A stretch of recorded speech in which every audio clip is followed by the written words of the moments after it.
बड़ी खबर में केंद्रीय गृह मंत्री अमित शाह का महत्वपूर्ण साक्षात्कार, जिसमें उन्होंने नागरिकता संशोधन विधेयक की अधिसूचना जारी होने पर केंद्र सरकार के रुख को स्पष्ट करते हुए कहा कि सीएए से इस देश की अल्पसंख्यकों या किसी और व्यक्ति को डरने की जरूरत नहीं है, क्योंकि सीएए में किसी की नागरिकता लेने का प्रावधान नहीं है। या तो किसी और व्यक्ति को डरने की जरूरत नहीं है, क्योंकि सीएए में किसी की नागरिकता लेने का प्रावधान ही नहीं है। सीएए सिर्फ और सिर्फ 3 देश अफगानिस्तान, पाकिस्तान और बांग्लादेश से हिंदू, सिख, बौद्ध, क्रिश्चियन और पारसी, जो जैन और पारसी शरणार्थी आए हैं, इनको उनका अधिकार देने का कानून है। गृह मंत्री अमित शाह ने कहा कि सीएए कानून कभी वापस नहीं लिया जाएगा। हमारे देश में भारतीय नागरिकता सुनिश्चित करना ये भारत का विषय है और भारत की संप्रभुता का निर्णय है। हम इससे कभी समझौता नहीं करेंगे। सीएए का कानून कभी वापस नहीं जाएगा और भारत की नागरिकता सुनिश्चित करना ये भारत का विषय है, भारत की संप्रभुता का निर्णय है। इसके साथ हम कोई कॉम्प्रोमाइज नहीं कर सकते। गृह मंत्री अमित शाह ने सीएए की टाइमिंग पर विपक्ष द्वारा उठाए सवाल पर कहा कि सारे विपक्षी दल झूठ की राजनीति कर रहे हैं, इसलिए टाइमिंग का महत्व नहीं है। विपक्ष तुष्टीकरण की राजनीति कर वोट बैंक को मजबूत करना चाहता है। सारे विपक्षी दल, ओवैसी हो, राहुल गांधी जी हो, या अरविंद केजरीवाल हो, या ममता जी हो, ये झूठ की राजनीति कर रहे हैं, इसलिए टाइमिंग का महत्व नहीं है। भारतीय जनता पार्टी ने 2019 में अपने घोषणा पत्र में कहा है कि हम सीएए लेकर आएंगे और पाकिस्तान, अफगानिस्तान और बांग्लादेश के जो शरणार्थी है उनको नागरिकता देंगे। तो भारतीय जनता पार्टी का एजेंडा बहुत स्पष्ट है और वो एजेंडे के आधार पर हमें बहुमत मिला है। 2019 में ही ये बिल संसद के दोनों सदनों ने पार कर दिया। उसके बाद कोविड के कारण थोड़ा लेट हुआ। अब टाइमिंग का क्या महत्व है? केंद्रीय गृह मंत्री अमित शाह ने कहा कि ममता बनर्जी बांग्लादेश से आए बंगाली हिंदू का अहित ना करें, वे इसे लेकर खौफ पैदा ना कर रही हैं। मैं ममता जी को करबद्ध निवेदन आपके इस कार्यक्रम के माध्यम से करना चाहता हूं। पॉलिटिक्स करने के हजारों मंच है, प्लीज बांग्लादेश से आए हुए बंगाली हिंदुओं का अहित मत करिए। आप खुद बंगाली हैं। बांग्लादेश से जो बंगाली हिंदू आए हैं, इनको नागरिकता देने के लिए एक कानून है। ममता जी को मैं खुली चुनौती देता हूं, इस कानून की धारा में से किसी की नागरिकता छीनने की एक धारा वो बता दे सार्वजनिक रूप से। वो खौफ पैदा कर रही है, हिंदू और मुसलमानों के बीच में विखवाद कराना चाहती है, अपनी वोट बैंक का कंसोलिडेशन करना चाहती है। ममता जी, इसको मत रोकिए, करने जैसा काम है घुसपैठ रोकिए। केरल, तमिलनाडु और पश्चिम बंगाल द्वारा कहे जाने पर कि वे अपने राज्यों में सीएए लागू नहीं करेंगे, इस सवाल पर केंद्रीय गृह मंत्री अमित शाह ने कहा कि हमारे संविधान के अनुच्छेद 11 में संसद ने नागरिकता के बारे में कानून बनाने का अधिकार सिर्फ और सिर्फ भारत की संसद को दिया है। हमारे संविधान के अनुच्छेद 11 में संसद ने नागरिकता के बारे में कानून बनाने का अधिकार केवल और केवल भारत की संसद को दिया गया है। एक केंद्र का विषय है, केंद्र और राज्यों का साझा विषय नहीं है। तो नागरिकता के बारे में कानून और कानून का इम्प्लीमेंटेशन, वो दोनों हमारे संविधान की 246/1 अनुच्छेद के माध्यम से इसको शेड्यूल 7 में डाला गया है, जो केंद्र की, इसकी तमाम शक्तियां केंद्र को दी गई है। गृह मंत्री अमित शाह ने कहा कि सीएए के कानून को भारतीय जनता पार्टी की सरकार लाई है और इसे वापस करना असंभव है। हम पूरे देश को जागरूक करेंगे जिससे कि वापस लेने वाले लोगों को कोई स्थान ही ना मिले। उन्होंने कहा कि संविधान के अनुच्छेद 14 में 2 अपवाद रखे गए हैं।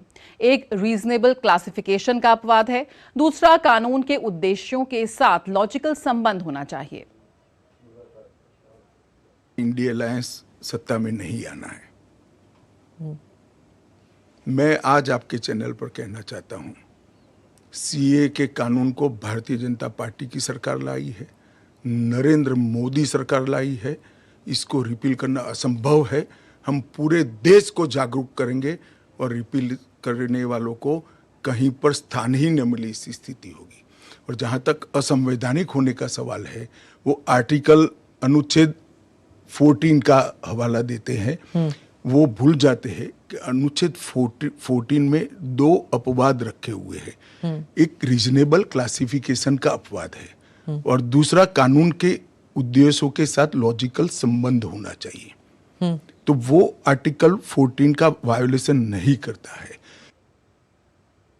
गृह मंत्री अमित शाह ने कहा कि सीएए आदिवासी क्षेत्रों की संरचना और अधिकारों को कमजोर नहीं करेगा और नहीं बदलेगा।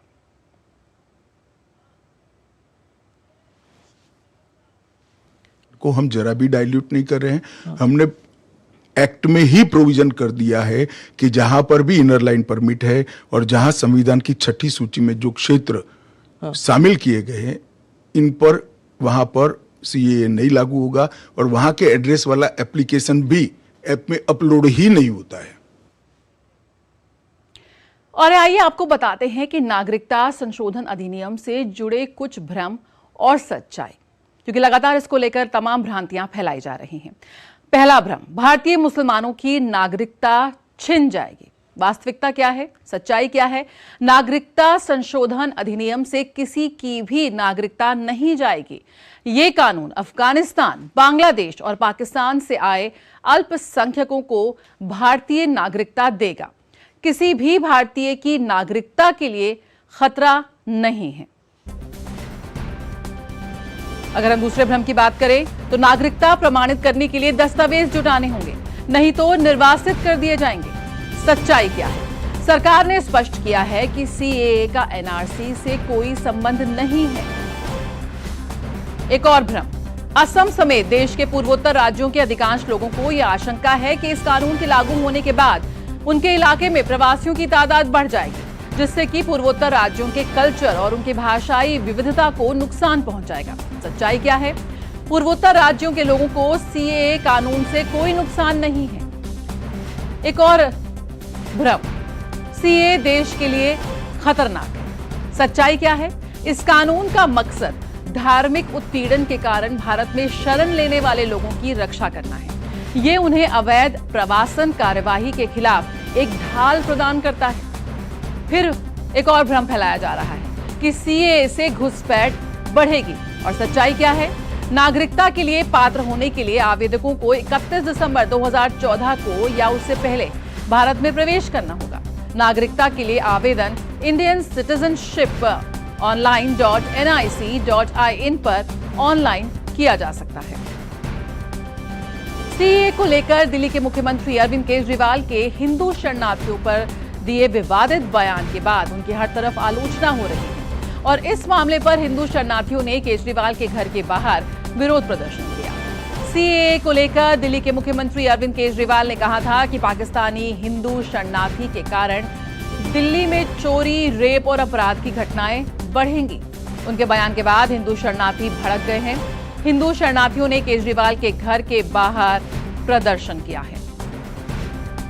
यहाँ पर बड़ा बयान अरविंद केजरीवाल का। हिंदू शरणार्थियों पर विवादित बोल बोलते नजर आए अरविंद केजरीवाल। केजरीवाल माफी मांगे, बस और कुछ नहीं। माफी मांगे, नागरिकता मिलना चाहिए, नागरिकता मिलनी चाहिए। केजरीवाल माफी मांगना चाहिए। केजरीवाल, जब केजरीवाल ने हमें 10 साल कुछ दिया नहीं है, एडमिशन की सेन भी नहीं दी है बच्चों की, तो हमसे क्यों छीन रहा हमारा हकूक, हमारा हक क्यों छीन रहा है? केजरीवाल माफी मांग लो बस। जो वीजा लेके आए हैं सब यहाँ पे कानून भारत सरकार ने बुलाया, उनको नागरिकता मिल रही है, उनके हितों के लिए काम हो रहा है, तो केजरीवाल को पता नहीं क्या हो रहा है। उसने जो बयान दिया है, घुसपैठिया हमें करार दिया है, हमें चोर करार दे दिया है, हमें बहुत दुख हुआ है। हमें इतना दुख हुआ है, जो पाकिस्तान में हमारे साथ अत्याचार होता था, ये भी ज्यादा दुख हुआ जो कल उसने हमें चोर, हमें घुसपैठिया, हम क्या घुसपैठिया नजर आ रहे हैं उनको? अगर घुसपैठिया हम होते तो ऐश करते। तो हमारे मुख्यमंत्री केजरीवाल जी कह रहे हैं कि ये लोगों को नागरिकता देंगे तो ये डाकू बन जाएंगे, ये चोरियां करेंगे, बलात्कार करेंगे। आज तक हमने क्या किया बोलिए? 2011 से आए हुए हैं, हमें 12 साल हो गए, दिल्ली में रह रहे हैं। हमने कोई ऐसी चोरी की हो या हमें कोई ऐसा वो कांड किया हो, हमें आके बता दीजिए कि ये आपने कांड किया है। हम जुम्मा आ रहे हैं, हमको सजा दो, हमको जेल में डाल दो। भाई बहन छोड़ के आए, हमारे को नागरिकता चाहिए, नागरिकता चाहिए। हमारी ये है, केजरीवाल ने हमारा विरोध किया है, हम बोलते हमारा विरोध ना करें। सीएए पर विपक्ष के आरोप पर केंद्रीय मंत्री गिरिराज सिंह ने कहा कि वो विपक्षी दलों की सोच से दुखी हैं। उन्होंने कहा कि अरविंद केजरीवाल हिंदुओं को गाली दे रहे हैं, लेकिन जब पाकिस्तान में हिंदू बेटियों का विवाह समारोह के दौरान अपहरण कर लिया जाता है तब वे कभी नहीं बोलते। अरविंद केजरीवाल साहब हिंदुओं को गाली दे रहे हैं, कभी इनकी जुबान नहीं खुलती। जब पाकिस्तान में हिंदुओं की बेटी को मंडप पर से उठा जाता तब तो इनकी जुबान नहीं खुलती, लेकिन वो पीड़ित वहां उसको सहारा पाकिस्तान में नहीं मिलता, वो भाग करके हिंदुस्तान नहीं आएगा तो कहाँ जाएगा? और वो आया तो हिंदू है, इसका मतलब वो चोर है, हिंदुओं को चोर कह रहे हैं।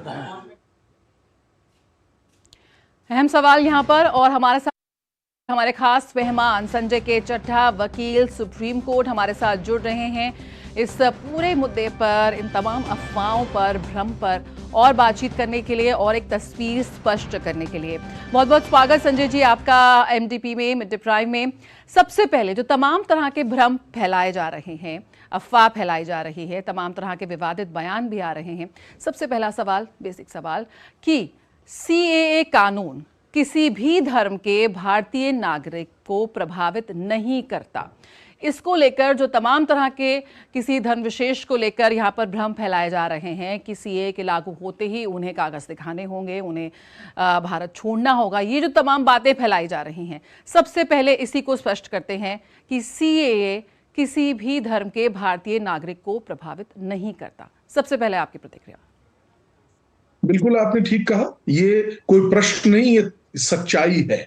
सच्चाई ये है कि किसी भी प्रकार से सीएए किसी भी व्यक्ति की नागरिकता को छूने का भी प्रयास नहीं करता। सीएए सिर्फ और सिर्फ नागरिकता देने का, एक अधिकार देने का एक प्रावधान है जो सिटीजनशिप एक्ट में है, उसके अमेंडमेंट करके इसको ऐड किया गया। जैसा कि हम सब लोग जानते हैं, 3 पड़ोसी देश पाकिस्तान, अफगानिस्तान और बांग्लादेश में जो वहां की माइनॉरिटीज हैं, उसमें 6 रिलीजन्स हैं, उनको जो अगर वो व्यक्ति प्रताड़ित हैं वहां पे, वो और वहां से भारत आ गए हैं और आने की डेट भी मुकर्रर 2014 से पहले, आज कोई आएगा उस पर ये नहीं लागू होता है, बड़ा स्पष्ट तथ्यों में मैं आपको बता रहा हूं। तो 2014 से पहले आए हुए उन तमाम लोगों पे ये लागू होता है। और बहुत क्लियर, दोबारा से अंडरलाइन करते हुए, जिससे कोई भ्रम न रहे किसी के भी मन में कि इसका उद्देश्य नागरिकता देना है उन प्रताड़ित व्यक्तियों को। सिर्फ इसका उद्देश्य किसी भी तरीके से किसी व्यक्ति की नागरिकता नहीं लेना। कोई व्यक्ति जो हमारे भारत में जो लोग रह रहे हैं, चाहे वो किसी भी धर्म के हों, उनको किसी भी प्रकार से ये टच भी नहीं करता। बिल्कुल। तो क्या नागरिकता, अगर ये नागरिकता संशोधन कानून भारतीय नागरिकों पर, जो मौजूदा भारतीय नागरिक हैं, उन पर प्रभावित नहीं करता, उन पर लागू नहीं होता, तो ये किन पर लागू होता है? इसको लेकर भी एक बार और आप स्पष्ट कीजिए। मैं एक बार पुनः स्पष्ट कर देता हूं, जैसा आपने कहा कि ये किन पे लागू होता है। ये लागू होता है इन 3 देशों की, पाकिस्तान, बांग्लादेश और अफगानिस्तान, इन देशों से आए हुए 6 रिलीजन्स हैं, सिख, हिंदू, बौद्ध, जैन, पारसी और ईसाई। इन धर्मों के प्रताड़ित व्यक्ति जो वहां पे इनको इन धर्म के होने की वजह से प्रताड़ित हुए और 31 दिसंबर 2014 से पहले वो भारत में आके रह रहे हैं। अब क्या है कि उनके पास वो उस देश में वापस नहीं जाना चाहते, इधर पाकिस्तान, बांग्लादेश और अफगानिस्तान। भारत की उनके पास नागरिकता नहीं है। एक एक चीज के लिए किसी बच्चे को, उनके बच्चे को स्कूल में जाना है, उनके बच्चे को मेडिकल की कोई प्रॉब्लम है या किसी भी अन्य प्रकार का कोई भी दिक्कत है, उसके लिए उनकी नागरिकता के अभाव में उनको उन तमाम चीजों से वंचित रहना पड़ता है। तो अब ये देखिए, मेरे हिसाब से तो ये एक, जिसे कहते हैं ना कि एक अधिकार भी है उनका, हर मानव होने की वजह से भी ये अधिकार बन जाता है। एक बात तो ये है लॉ जो उन पे लागू होता है। अब क्या होगा, एक जैसा कि सरकार ने एक पोर्टल बनाया है, वहां पे उस व्यक्ति को जाना होगा, अपने कागज दिखाने होंगे, फोटो डालनी पड़ेगी, कब से आए हैं, अपनी सारी डिटेल्स भरनी पड़ेगी, जिसे हम कहते हैं केवाईसी, वो केवाईसी डालना पड़ेगा। तो तकरीबन 85% ऐसे व्यक्ति हैं जिनके पास केवाईसी है, 15% के पास केवाईसी नहीं है। उसके ऊपर अभी सरकार मंथन कर रही कि किस प्रकार से उनको भी इसमें कवर किया जाएगा, और उसके बाद उन लोगों को नागरिकता दी जाएगी। नागरिकता मिलने के बाद वो एक साधारण भारत के नागरिक हो जाएंगे, जैसे मैं, जैसे आप या कोई भी व्यक्ति। तो यही एक छोटा सा इसमें प्रारूप है। और अभी आर्टिकल 14, यहाँ पर जो अनुच्छेद 14 है उसके उल्लंघन का आरोप लगाया जा रहा है कि जो सीए कानून है वो आर्टिकल 14 का उल्लंघन करता है। लेकिन यहाँ पर गृह मंत्री ने साफ किया कि उसके 2 क्लॉज हैं और उसको सही से समझने की जरूरत है। संजय जी, आप समझाइए यहाँ पर किस तरह से ये कानून आर्टिकल 14 का उल्लंघन नहीं करता। देखिए, पहले आपके सवाल के जवाब देने से पहले बताना चाहूंगा क्या है आर्टिकल 14। आर्टिकल 14 है इक्वलिटी का आधार, समानता का अधिकार। प्रत्येक व्यक्ति को समान अधिकार है और ये फंडामेंटल राइट। अब इसके 2 अगर कोई कानून बनता है जो समानता से परे है तो उसको अल्ट्रा वायरस कर दिया जाएगा, उसको निष्कासित कर दिया जाएगा, उसको निकाल दिया जाएगा, जुडिशरी उसको चेक करेगी। अब क्या जुडिशरी ने एक टेस्ट दिया हुआ है, वो टेस्ट क्या है? 2 चीजें। एक तो अगर किसी कोई डिफरेंट जो जिसे कहते हैं ना क्लासिफिकेशन उस कानून की जो है वो रीजनेबल होनी चाहिए, पहला। और दूसरा, ऐसा कानून इंटेलिजिबल डिफरेंशिया के आधार पे होना चाहिए। अब मैं साधारण भाषा में बताता हूं, ये टेक्निकल टर्म्स थी। अर्थात वो जो क्लासिफिकेशन की गई है, यहां क्लासिफिकेशन क्या है कि 6 मजहब के लोगों को लिया गया है और प्रताड़ित हुए वो वहां पे उन 3 देशों में, उसके बाद वो भारत आए। तो ये एक अपने आप में क्लास बन गई लोगों की जी। आप ये देखिए, और इस वजह से इस क्लास के लिए इस तरीके का कानून बनाया जा सकता है, ऐसा अभी सरकार का मत है। और हमको साथ में ये भी नहीं भूलना है कि वो जो ये कानून है जब 2019 में फाइल हुआ था, बना था, तब इसको चैलेंज भी किया गया और वो पिटीशन अभी सुप्रीम कोर्ट में पेंडिंग है। बिल्कुल। लेकिन ये जो रीजनेबल क्लासिफिकेशन और इंटेलिजिबल डिफरेंशिया की मैंने बात की, ये मुझे भी लगता है कि प्रत्यक्ष रूप से ये सही है। और सबसे बड़ी बात जो बार बार आपके माध्यम से मैं भी कहना चाह रहा हूं कि किसी भी प्रकार से हमारे देश के किसी भी व्यक्ति को किसी भी प्रकार से कोई क्षति, हानि, कोई उनकी नागरिकता जाने का कोई प्रश्न नहीं उठता। और इससे भी बड़ी बात यह है कि जब हमारे पास इतनी सशक्त जुडिशरी है, क्या अगर इस तरीके का कोई कानून बनेगा, जबकि है नहीं, तो ऐसा कानून सुप्रीम कोर्ट के समक्ष, उसके आगे रूल ऑफ लॉ, डेमोक्रेसी और उससे चेक एंड बैलेंसेस के सिस्टम से जैसे हम गवर्न होते हैं, अगर कोई कानून जो हमारा बेसिक स्ट्रक्चर ऑफ कॉन्स्टिट्यूशन है उसके विरोध में है तो जुडिशरी उसको निरस्त कर देगी। बिल्कुल, तो यहाँ पर हम देख रहे हैं कि कोई बात नहीं। बिल्कुल, हमारे देश की अगर हम बात करें, जो विविधता में अनेकता की बात करते हैं, जो एक भारत श्रेष्ठ भारत की बात करते हैं, विभिन्न वर्गों के लोग, विभिन्न धर्मों के लोग आज भारत की विकास यात्रा में एक साथ आ रहे हैं। लेकिन जिस तरह की ये जो अफवाहें उड़ रही हैं वो पूर्वोत्तर राज्यों तक भी पहुंच जा रही हैं कि क्या पूर्वोत्तर राज्य में जो खासतौर पर खासकर जो आदिवासी बहुल इलाके हैं, किस तरह से ये कानून उनके अधिकारों की, उनकी समरसता की, उनकी संस्कृति का हनन करता हुआ नहीं नजर आता। किस तरह से ये जो वो आदिवासी बहुल इलाके हैं पूर्वोत्तर के कुछ राज्य हैं, कहाँ कैसे सीए वहां पर लागू होगा, नहीं लागू होगा, उस पर भी थोड़ी स्पष्टता यहाँ पर। देखिए, जहां तक पूर्वोत्तर राज्य हैं वहां पे सीए जैसे भारत के किसी भी हिस्से में लागू हो रहा है, इसी प्रकार से सीए वहां पे भी लागू होगा। देखिए, यहां पे एक बहुत बड़ा डिफरेंस मैं आपको बताना चाहता हूं। सीए किसी भी प्रकार से जो किसी क्षेत्र में नहीं करता, सिर्फ और सिर्फ इसका ये जो हमारा सिटीजनशिप एक्ट है उसमें एक तरमीम की गई है, उसमें एक अमेंडमेंट किया गया है।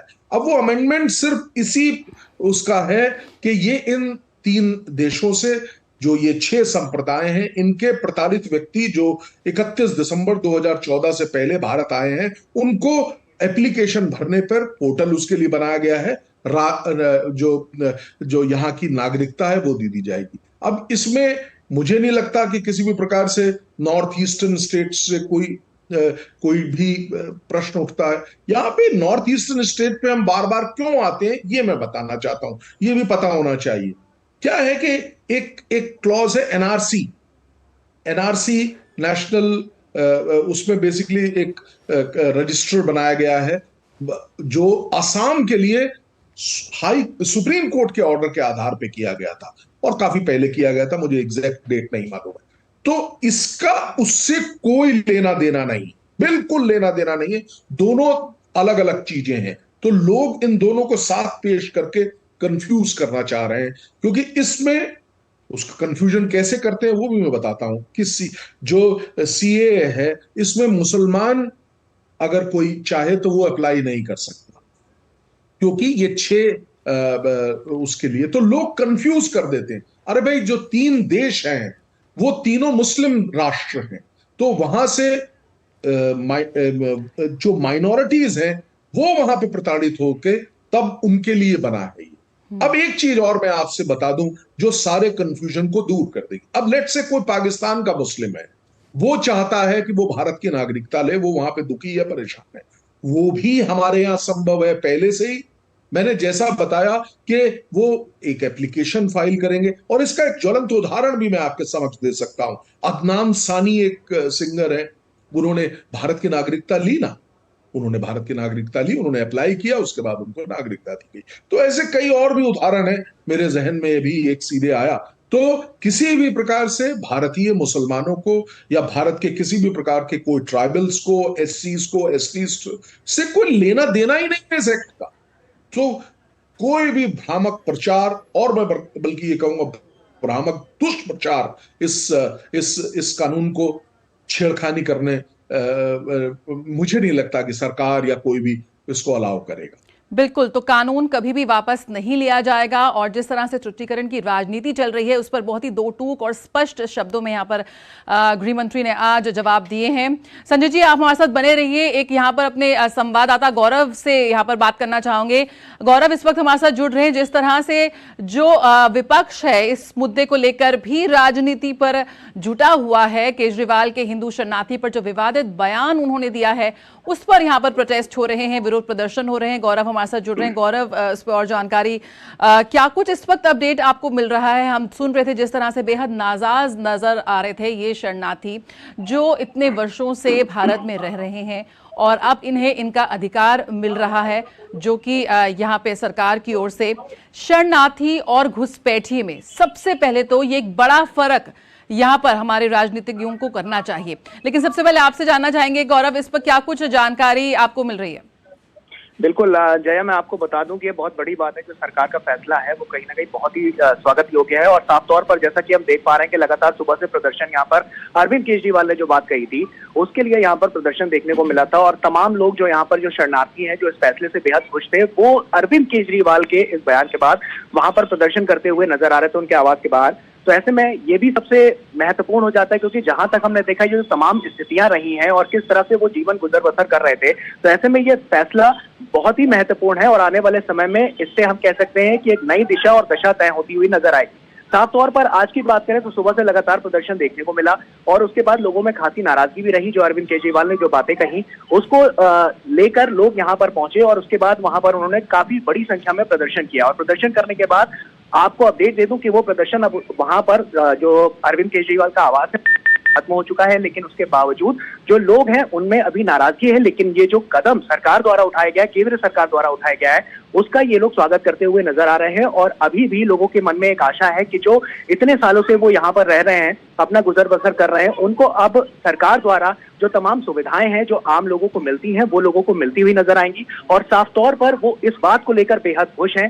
तमाम लोग हैं जिनसे हम बात करने की कोशिश भी कर रहे हैं और कुछ से हमने बात भी की, उन्होंने भी यही बातें कही कि कहीं ना कहीं ये जो पूरा फैसला आया है वो अपने आप में काफी कारगर साबित होगा, क्योंकि उनका जो जीवन का गुजर बसर है वो आने वाले समय में और ज्यादा अच्छा हो सके, इसके लिए लगातार सरकार कदम उठाती हुई नजर आ रही है। और जो गैर मुस्लिम समुदाय है जो अलग अलग देशों से, चाहे बात बांग्लादेश की कर लें, पाकिस्तान की कर लें, तो इसके अलावा अलग अलग देशों से और अफगानिस्तान की कर लें, अलग अलग देशों से जो लोग यहाँ पर आके शरणार्थी बसे हैं वो अपना गुजर बसर और अच्छे से कर पाएंगे और उनको जो मुख्य धारा है उनसे जोड़ने का जो काम होगा वो किया जाएगा। तो कहीं ना कहीं ये फैसला बेहद कारगर साबित होता हुआ नजर आ रहा है। जया, बिल्कुल, जो हिंदू शरणार्थी हैं अगर वहां पर उन पर जुल्म हो रहे हैं तो आखिर वो कहां जाएंगे। गौरव, यहाँ पर ये जो प्रोटेस्ट मार्च है वो आगे बढ़ रहा है और इसमें और लोग भी जुड़ते नजर आ रहे हैं, क्या कुछ प्रतिक्रिया यहाँ पर आपकी तरफ से आई है सामने कि क्या उनका कहना है? लोग इस फैसले को लेकर जय आपको बता दूं कि बेहद खुश नजर आ रहे हैं और साफ तौर पर जैसा कि हमने कुछ लोगों से बात करने की कोशिश भी की, उन्होंने भी यही कहा कि जिस तरह का फैसला सरकार ने किया है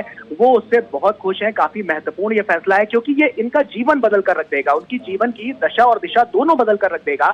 आने वाले समय में हम कह सकते हैं कि जो बीते कई सालों से जो लोग यहाँ पर कहीं एक किनारे पर अपना गुजर बसर कर रहे थे उनको अब मुख्य धारा से जब जोड़ा जाएगा तो तमाम जो सहूलियत है, जो सरकार द्वारा चलाई जा रही तमाम सुविधाएं हैं जो इस पूरे देश के लोगों को मिल रही हैं, हमने जैसा कि देखा कि 25 करोड़ लोग गरीबी रेखा से बाहर निकले, तो कहीं ना कहीं ये लोग भी अब उस धारा से जुड़ते हुए नजर आएंगे और यही मुख्य धारा है जो इनका जीवन बदल कर रख देगी, इनके जीवन की तस्वीर बदल कर रख देगी। बिल्कुल, बहुत बहुत शुक्रिया गौरव। तो सीए कानून के लिए एक वरदान के रूप में आया है। बहुत बहुत शुक्रिया गौरव इस जानकारी के साथ जुड़ने के लिए और बहुत बहुत शुक्रिया संजय जी हमारे साथ जुड़े हुए।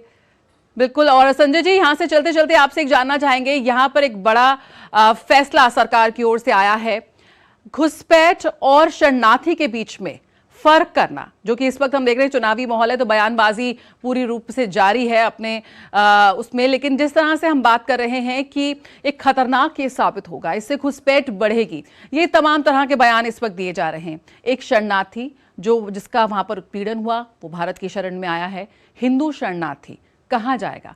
अगर हम इसकी बात करें तो किस तरह से ये कानून इन हिंदू शरणार्थियों को और अधिकार देता नजर आएगा? देखिए, सबसे बड़ी बात कि घुसपैठ कैसे बढ़ेगी इस कानून से। इस कानून की मियाद ये नहीं है कि कोई भी आएगा और हम लेते चलेंगे, नहीं। जो 2014 तक आ गए सिर्फ उन पे लागू है, तो कंफ्यूजन की कोई जरूरत नहीं है। प्लीज, ये जो कंफ्यूजन क्रिएट किया गया है ये गलत है। जो उस समय तक आ गए उनके ऊपर ये कानून लागू होता है। तो कहां से आज जो आएगा उस पर ये कानून लागू नहीं होगा। आज कोई व्यक्ति अगर आता है, पहली चीज। दूसरी चीज, अब जहां तक ये शरणार्थियों का प्रश्न है, देखिए इवन हमारे जो यूएन चार्टर्ड है, यूएन के जो कानून है और अंतर्राष्ट्रीय स्तर पे भी जो कानून है, वहां पे शरणार्थियों को बहुत बहुत लीनियंसी के साथ ट्रीट किया जाता है। हम अगर अंतर्राष्ट्रीय कानून की बात करें, कई सारी जो ह्यूमन राइट की ऑर्गेनाइजेशन है, ह्यूमन राइट का जो चार्टर है, उन तमाम में भी जो शरणार्थी हैं उनको तवज्जो दी जाती है, उनको एकदम निकाल के फेंक नहीं दिया जाता है। तो ये अंतर्राष्ट्रीय स्तर पे भी एक नोन फैक्ट है। सिमिलरली यहां पे ये लागू हो रहा है आज से 10 साल पहले जो आए उनका, जी, ना कि आज वालों के लिए किसी प्रकार से। बिल्कुल, बहुत बहुत शुक्रिया संजय जी इस तस्वीर को साफ करने के लिए, हमसे जुड़ने के लिए, सवालों का जवाब देने के लिए। तो मिड डे प्राइम में फिलहाल वक्त है एक छोटे से ब्रेक का। चुनावी माहौल है, बयानबाजी जारी रहेगी, लेकिन बहुत जरूरत है कि आप सही खबरों को देखें, समझें और इसीलिए जुड़े रहिए डीडी न्यूज के साथ। जल्द वापस आते हैं।